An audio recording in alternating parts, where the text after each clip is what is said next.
When a faction in Warhammer 3 is destroyed, you can revive those dead factions. Firstly, you need to start a rebellion. Generally, you need to do this in one of the faction's starting regions, but there are some exceptions. Blackwall's revive map shows what faction can be revived in every single region in the Immortal Empires map. I'll come back to Blackwall's revive map in a moment, but for now, you just need to check which regions the faction that you want can be revived in. In this case, we want to revive Middenland. Check Blackwall's map, and Middenland can be revived in any of their normal starting regions. Easy. Next, we need to start a rebellion. In this campaign sent in by Anthony Caputo, Anthony's created special rebel-causing armies. By stacking heroes with the Hideous Visage trait, giving -8 control to local enemy province. Also heroes with the Spread Fear skill, further reducing local control. Blue line public order skills like this give you plus control in your regions and minus control in enemy regions. On top of that, he even has Boons of Chaos on some of his heroes, giving additional public order penalties.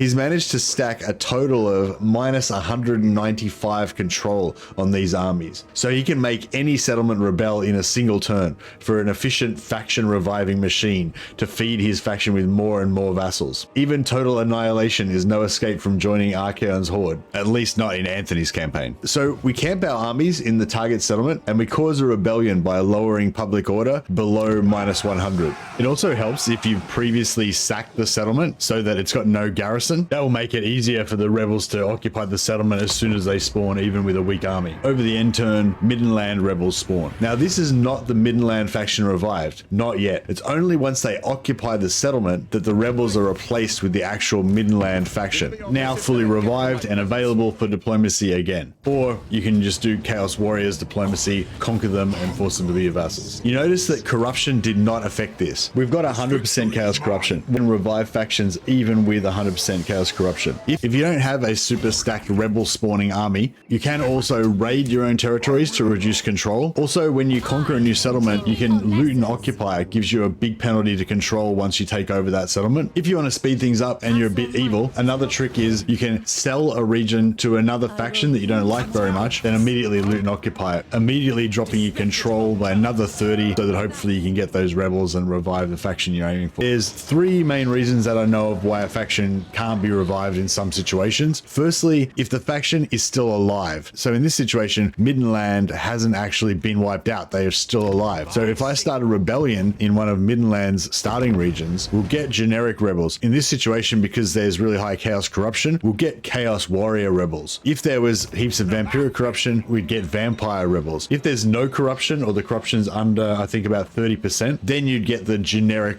rebels of whatever faction that it is. The second reason is if the faction's been confederated. If Middenland faction no longer exists, but it's because they were confederated by Reichland or one of the other Empire factions, then you won't be able to revive them like this. You just get generic rebels depending on what type of corruption you have. The third reason that you might not be able to revive a faction is if you can't find the region where they revive, or if they don't revive in any region. If we go back and have a look at Blackwall's revive map, it shows the location where you can revive every single revivable faction in the entire Immortal Empires campaign. Important if you're trying to confederate a lord or hunt them down for their defeat trait and they manage to get themselves wiped out before you can make it to them. Some legendary lords like Sigvald can't be revived at all. He starts here in the Shardlands, but if you look at Blackwall's map, you can only revive the Aegol Norskans in the Shardlands. Sigvald's faction currently can't be revived anywhere in the Immortal Empires map. Similarly, Festus doesn't have a revived location, and neither does Village. Also, a bit strangely, Wulfric the Wanderer can't be revived in any of these Norskan locations. So if you want any of those lords, you have to get to them quick. There are also a few lords that can be revived, but not in the location where you would expect. Azazel starts off here in the Immortal Empires campaign, but he can't revive him in any of these regions. You actually revive Azazel in Village's start location down here in the Red Wastes. Tekla starts here, but you can only revive him here in the Volcanic Islands. Alithanar starts in the Granite Hills, but he actually can't be revived anywhere here. Alithanar is revived in Nagarath, but not in the capital. He can be revived in the Shrine of Cain or in Tor Drunil, but you can't revive him in Tor Anlek. You have to make sure that you don't own Tor Anlek, otherwise when you start a rebellion, the rebellion will spawn there and revive the Scourge of Cain instead. Boris starts here, but his faction is actually revived just over the Frozen Sea in Eastern Kislev in Novchozy. I just wanted to end with a special thank you to Blackwall, the creator of this epic revive map, for all of the effort that's gone into testing every single region to find all of these revive locations and share it with the community. I'll put a link in the description for the updated Blackwall cycle revive map that should be 99% accurate as of now. Happy faction reviving.